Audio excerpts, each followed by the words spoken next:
Hello again, everyone. My name is Paulette. Welcome to the Gym Body Vlogs, the do's and don'ts of competing, episode 5 already. And today I'm going to be discussing training. And obviously, incorporated in training is going to be cardio there as well. So, you're entering a physique show, you need to train, okay? You need to sculpt your body. That's the long and short of it. You are sculpting your body to suit the category that you've entered. Some athletes are going to need to have a little bit more muscle than others, and some won't need to have as much. But the long and short of it is you need to sculpt your body the best you can to meet the criteria for each category. The best way I think I can tell you, especially if you're training yourself, to start your prep is with pictures. Take pictures of yourself front and back. Be really honest with yourself. Start from top to bottom. Look at the areas that you need to really develop first. Everybody always kind of looks, not everybody, but a lot of people always look at the areas that are strong and they keep focusing on the areas that are strong. In a physique competition, that ultimately the judges are really looking for the athlete that one ticks all the boxes but has the most balanced physique, and that is whether you are a bikini athlete or whether you are a muscle model athlete. You're looking to try and get your body as balanced as possible. So for example, someone who's doing the bikini model category, they know they're not going to be looking to have heavy capping on the shoulders. However, they do need some shape to their shoulders, small through the waist, and then looking at some nice leg development and muscle development there. A bikini model athlete's not going to have as much muscle lower body or any part of their body as maybe someone who's doing the sports model or the fitness model, obviously in the female division. And right at the very end with the muscle models, we know that our male muscle models are going to be carrying the most muscle mass for all of the athletes. But ultimately, you can all prep the same using pictures. Pictures, they just don't lie. Don't look at, okay, I need to be 10% body fat or 12% body fat, or guys maybe saying, right, I need to be 8% body fat.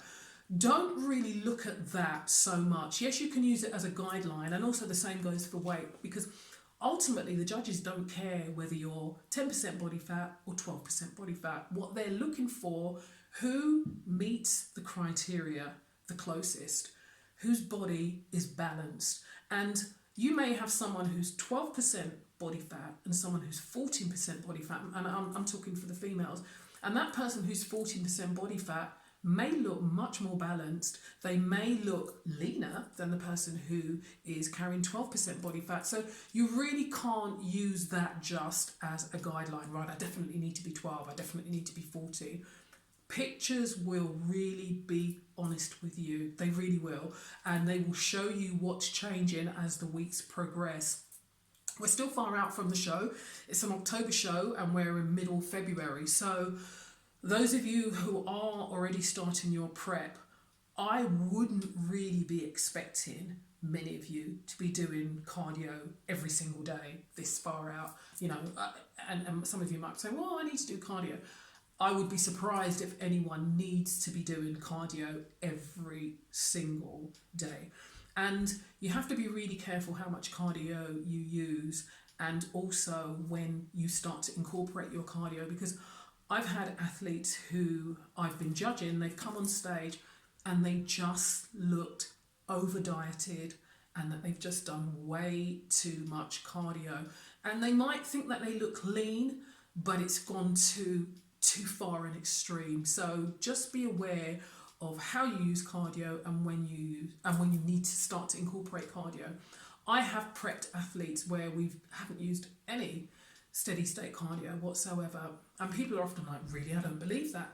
And I've had a few athletes, and the ones that I have prepped and we didn't need to do that, they were tall female athletes, and I knew when I started prepping them, if I gave them endless cardio, they might come in looking too stringy, too straight up and down. So you just sometimes have to be very cautious as to how much cardio you add in, especially when you are so far out from the show. Because if you start to incorporate an hour now in the morning and an hour in the afternoon or the evening this far out, your body's going to adapt to that, and then you're either going to have to do more cardio or you're going to have to keep dropping your calories, and at some stage your body's going to plateau because you're not going to be able to increase the cardio anymore or decrease your calories anymore. So just be very, very cautious as to how much cardio you use and when you need to start to incorporate, whether it be every day, whether it be every other day.